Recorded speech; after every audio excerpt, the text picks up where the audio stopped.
Over here, we really care about your safety. We want to make sure that nobody's out there making dumb mistakes that could hurt them during their fantasy football draft. Let's look at some sports history for some examples.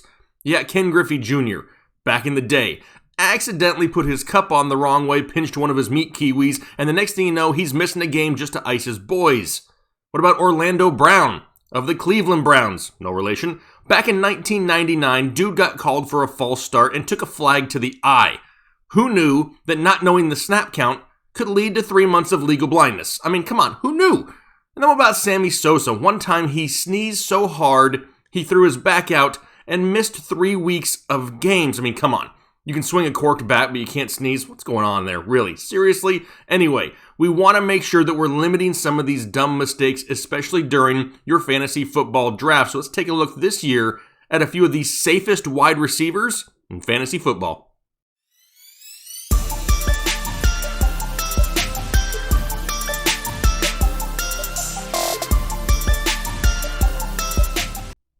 What is going on, Headliner Nation? Jake, Fantasy Headliners. Hopefully everybody is doing well out there. And today, we're talking safety, right, for Fantasy Football 2020. And we've done one of these videos for running backs before. So if you missed it, as soon as this show is over, head over to the channel and check it out. Because in this episode, it's all about them ball catchers. That's right, I have 5 wide receivers, one in each of the first 5 rounds based off their current ADP, who I feel is the safest option in their respective round. Now, similar to what I did with running backs, obviously I'm not going to sit here and tell you that Michael Thomas is a pretty safe option.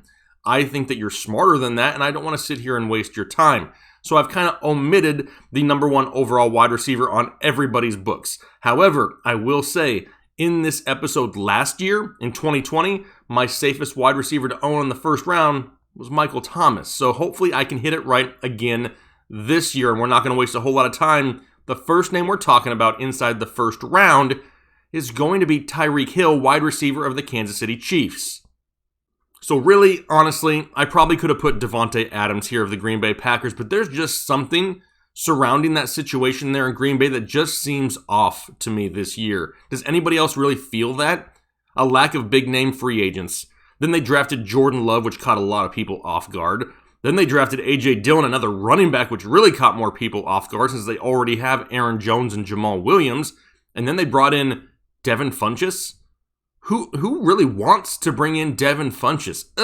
Personally, I gotta go with the number 1 wide receiver on arguably the number 1 offense with arguably the number 1 throwing quarterback in the NFL. There are very few things in life that are less expected than a Mahomes to Hill deep bomb at this point. Yeah, his numbers were down a little bit in 2019, but he missed 4 games with a shoulder injury. He only ran 7 routes in his Week 1 game due to having to leave early with that shoulder injury. Plus, also, in Week 11, he only ran 5 routes because he left early with a hamstring injury.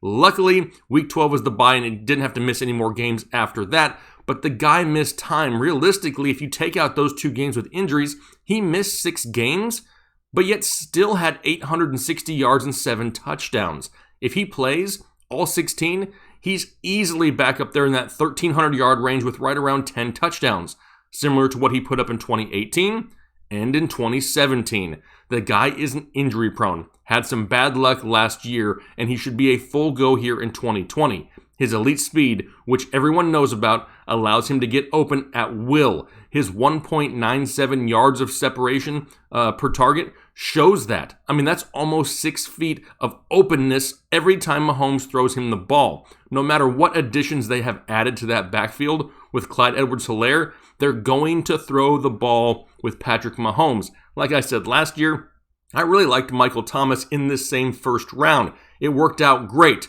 This year, I'm trying to strike lightning in a bottle twice. Give me Tyreek Hill in the first round. Round 2 is going to be Julio Jones, wide receiver, Atlanta Falcons. He's got some pretty tough competition here, though, in the second round. We got Chris Godwin and Kenny Golladay, 2 names that are really high on a lot of people's boards. However, with Godwin, we're all kind of assuming that he's going to be Brady's top target. I mean, it looks like he will be, but how is Tom going to spread the ball around in Tampa Bay? You still got Mike Evans, Gronkowski, O.J. Howard. They're going to have some type of a running game there. Also, are we kind of just over-assuming that Godwin is really the guy? A little bit of risk. What about Kenny G in Detroit? How, healthy is Matthew Stafford? And how dependent on the deep ball, the big play, is Kenny Golladay? I mean, his reception totals just aren't high enough on a consistent basis to give you that safe floor week in and week out. How can you really just not like Julio Jones? I mean, he's the best of all worlds here. All the dude does is catch balls and rack up yards. You know what you're going to get with him. Over the last 5 years, he hasn't had a finish in fantasy football lower than wide receiver 6 in half PPR scoring. He hasn't missed more than 2 games in a season since 2013, hasn't had less than 129 targets over his last 6 years. Heck, he hasn't had less than 1,394 yards in a season over that span either.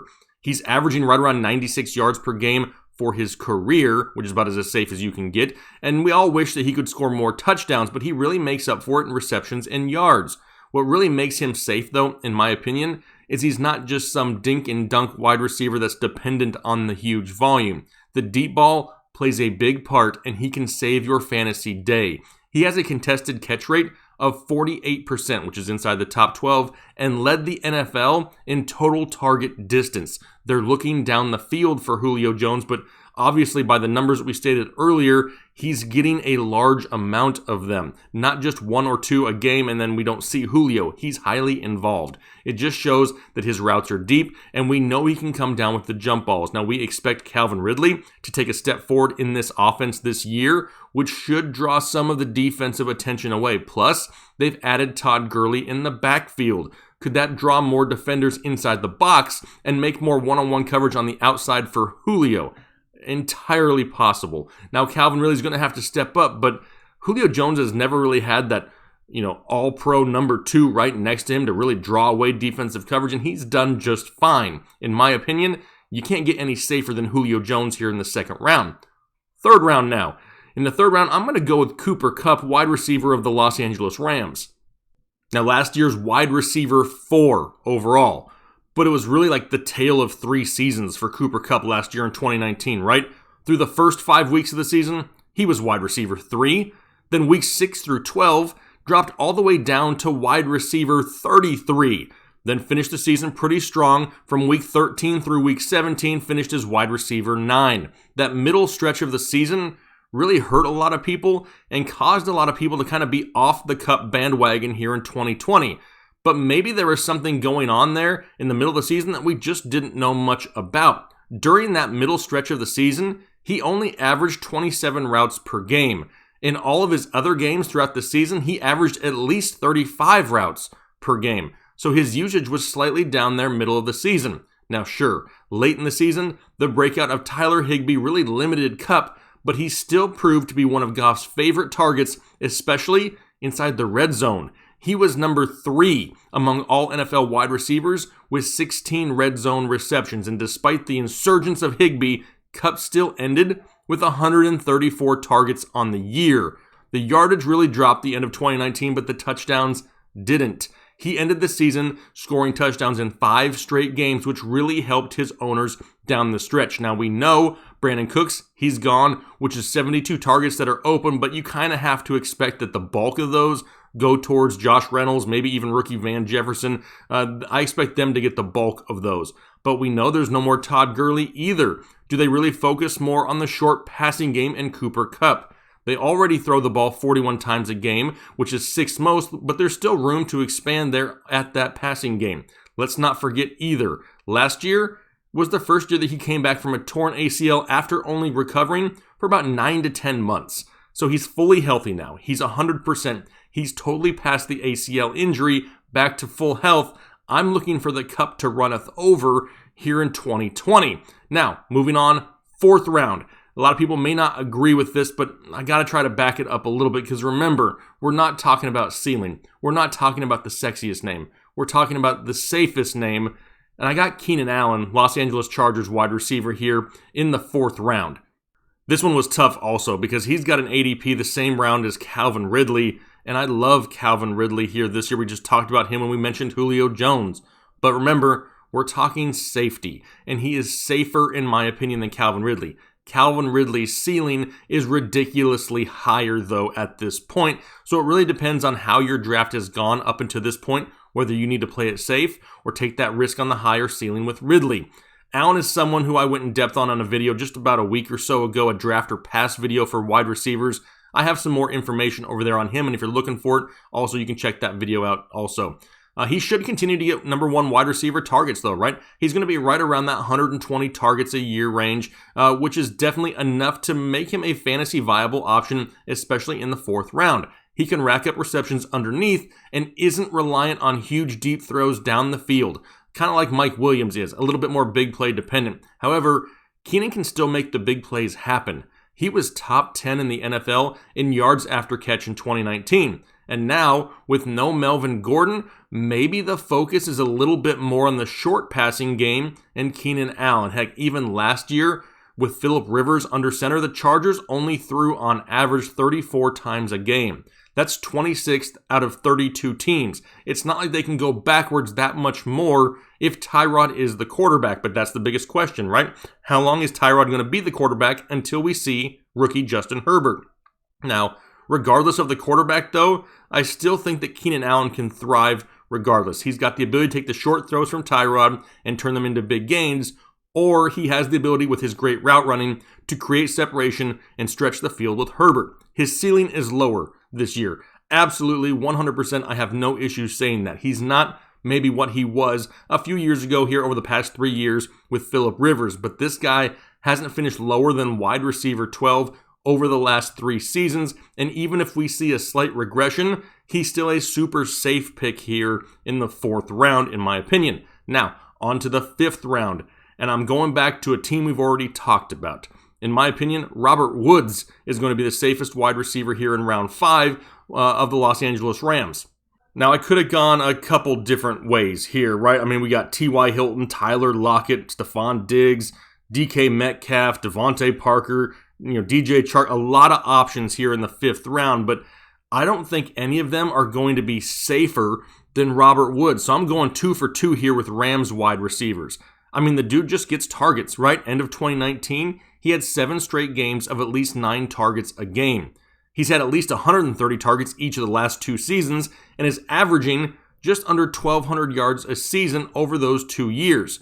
He's just not one of those big names, not one of those sexy names. He isn't going to be a big touchdown guy. Over the last 2 years, he's averaged right around 6 receptions and 75 yards a game. Super solid, super safe. But he's capable of a really big game now and again. Twice last year, he had games in which he had over 160 yards receiving, and he also had twice last year games of at least 13 receptions. It's kind of a whole lot of what I said with KUPP, right? When it's going to apply to Woods also. The increase in the passing game. No Gurley. Brandon Cook's gone. He's another one of these guys who's a big yard after catch guy, which I absolutely love. Last season, Robert Woods was number 2 among all NFL wide receivers in 2019 with 590 yards after the catch. Great hands, great route running, and opportunity. That's what you really are looking for here in the middle rounds. Maybe you decided to go heavy running back early and you're looking for the safe wide receivers in the 4th, the 5th, the 6th. Robert Woods, in my opinion, is about as safe as it gets right here in the 5th round. Ceiling, somewhat limited, but definitely a safe floor. Love Robert Woods. So those are 5 wide receivers here within the first 5 rounds, right? 1 in each round. And don't forget, I'm not out here trying to tell you these are the best wide receivers that you must own in 2020. Not saying that. These are the safest options in these rounds. Sometimes in fantasy football drafts, you're forced to take a little bit of a risk. That's fine. That's normal. The thing is, you don't want to take a risk every single round. So if you find yourself taking some risks, maybe you need to start looking towards some of these safer picks here in the early to mid rounds to really solidify your fantasy football roster. And that's what we're trying to do, is get the best overall roster to help you win fantasy football championships. But we like to stay interactive. So make sure you leave a comment down below and let me know what you think. Who are you targeting as some of your safer options here during your 2020 fantasy football draft? Would love to see some of those options. Would love to go back and forth and talk with you guys about them. We greatly appreciate the support. The season, it's getting closer, right? It's mid-June, and things are only going to get better from here, right? Positive thinking, that's what we're hoping for. Looking forward to it for any sports at this point, right? I mean, we'll watch golf now is what we're doing. And that's fine because we're looking for something to take our mind off of everything else. But greatly appreciate your guys' support once again. Hopefully you guys have a great rest of your week, a great weekend. Father's Day is coming up. All of you fathers out there, happy Father's Day early. We will talk to you guys later. Have a good one. Thanks. Bye.